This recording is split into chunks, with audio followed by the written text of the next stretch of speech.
अस्सलामु अलैकुम वरहमतुल्लाहि वबरकातुहू। जी आज हम करते हैं सूरत लैल की नेक्स्ट 3 आयात करते हैं। बहुत इम्पोर्टेंट टॉपिक है, इसलिए थोड़ी थोड़ी आयात ले रहे हैं ताकि हम अच्छी तरह से इसको पढ़ भी समझ सकें और इसको समझ भी सकें इंशाअल्लाह। अऊज़ु बिल्लाहि मिनश शैतानिर रजीम। बिस्मिल्लाहिर्रहमानिर्रहीम।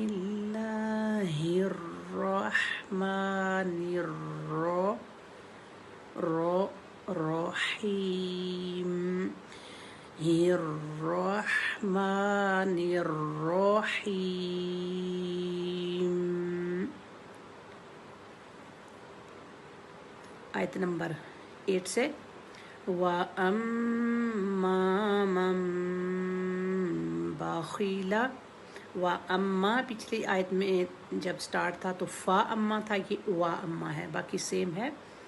व अम्मा मम बखिला, ऊपर मन था, ये मम आगे बा आया है तो उसकी वजह से नून को मीम में बदल दिया। इसको इकलाब कहते हैं, इस बदलने को। कि हम अब नून नहीं पढ़ रहे, हम यहाँ पर हम मीम पढ़ रहे हैं, इसको इकलाब कहते हैं। और 2 हरकत का गुन्ना टाइम यहाँ भी होगा।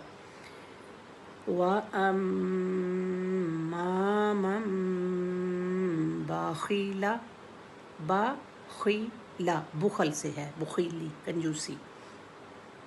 बखिला बखिला बखिला वस्तगना, वस सीन का सुकून, ताव में गैन का सुकून बहुत कोशिश करके ठीक करना है, ये अक्सर मिस्टेक आती है।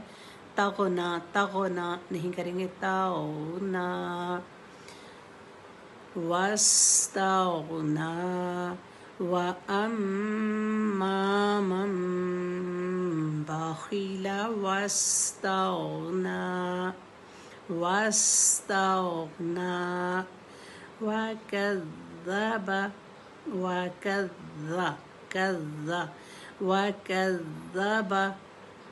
वकज़्ज़ब बिलहुस्ना, बिलहुस्ना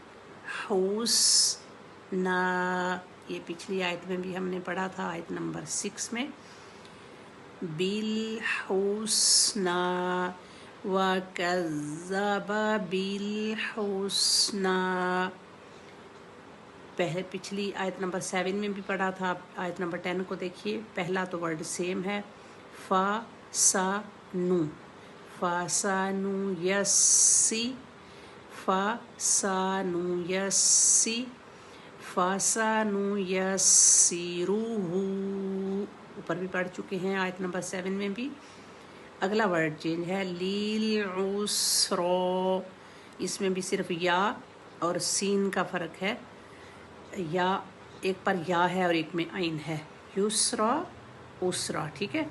लील उसरा, लील उसरा, एक दफ़ा फिर से पढ़ते हैं। व अम्मा मन बखिला वस्तगना वकज़्ज़ब बिलहुस्ना फसनुयस्सिरुहु लिलउस्रा। जल्दी से ट्रांसलेशन देखते हैं इसकी। पिछली आयात के ये बिल्कुल तकाबुल आयात हैं। पिछले में ये था कि अल्लाह, जिसने अल्लाह की राह में दिया और अल्लाह की नाराज़गी से बचता रहा। और यहाँ पर है कि जिसने बुखल किया, यानी देने के अपोजिट, जिसने बुखल किया और बेपरवाह बना रहा। यानी पहले तो था ना जिसने अल्लाह के रास्ते में खर्च किया और अल्लाह से डरता रहा, अल्लाह की नाराज़गी से। और इसमें जिसने कंजूसी की और बिल्कुल परवाह ही नहीं की, बिल्कुल बेपरवाह बना रहा कि क्या सही है, क्या गलत है, क्या हलाल है, क्या हराम है, किसी में तमीज़ करने की कोशिश ही नहीं की। नेकी बदी, सच झूठ, सही क्या है गलत क्या, किसी की परवाह ही नहीं की, अपनी मर्ज़ी से चलता रहा। उसके बिल्कुल अपोजिट आ गया, उसका तकाबुल आ गया। और पीछे था वह सद्दा का बिलहुस्ना, उसने सही बात को ही सच जाना, सच बात जो उसके सामने आ गई उसने मान लिया اس میں یہ ہے وَكَذَّبَ بِالْحُسْنَى، اس نے صحیح بات کی تکذیب کر دی کہ میں نہیں مانتا. صحیح بات سامنے آنے کے باوجود تعصب اور تکبر سے، ہٹ درمی سے، اپنے مفاد کی خاطر یا کسی کی بھی وجہ سے صحیح بات کو بھی نہ ماننا. جس طرح سے یہود کے سامنے آ گیا تھا کہ نبی صلی اللہ علیہ وسلم اللہ کے نبی ہیں، تو انہوں نے ہٹ درمی سے نہیں مانا تھا. یہ ہم قرآن میں اور بھی جگہ پہ پڑھتے ہیں. تو اس نے یہ نہیں انہوں نے مانا. اس طرح سے ہم خود بھی یا اپنے آس پاس بھی دیکھتے ہیں کہ صحیح بات آنے کے باوجود اپنی ہٹ درمی یا تکبر کی وجہ سے یا کسی بھی وجہ سے اس میں تمیز کی کوشش ہی نہیں کی اور اس کو جھٹلا دیا. تو اللہ تعالیٰ فرما رہے ہیں کہ ہم اس کے لیے پھر یسرا کی بجائے اب اسرا آ گیا کہ اب اس کے لیے اسرا یعنی تنگی کر دیں کہ جب وہ ادھر چلنا ہی نہیں چاہتا صحیح راستے پہ، تو صحیح راستے پھر چلنا اس کے لیے مشکل ہو جاتا ہے. تو اللہ تعالیٰ ہمیں صحیح راستے پہ چلنے کی توفیق عطا فرمائے. تو ان آیات کی تفسیر سنیں، بہت اچھی ہے، اور ان کا تقابل کریں. جو لاسٹ ڈے کی 3 آیات ہیں اس کا اور اس کا دونوں کا تقابل ہے کہ وہ اللہ کی راہ میں خرچ کرتا ہے جو اللہ نے اس کو دیا ہے.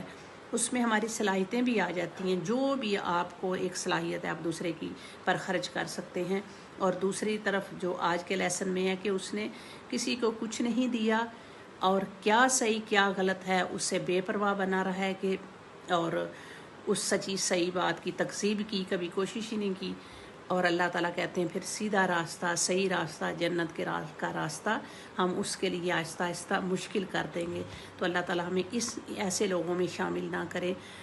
اللہ تعالیٰ ہمیں پہلے جو آیات ہیں کہ اللہ کے راستے میں خرچ کرنے والا اور اللہ سے ڈر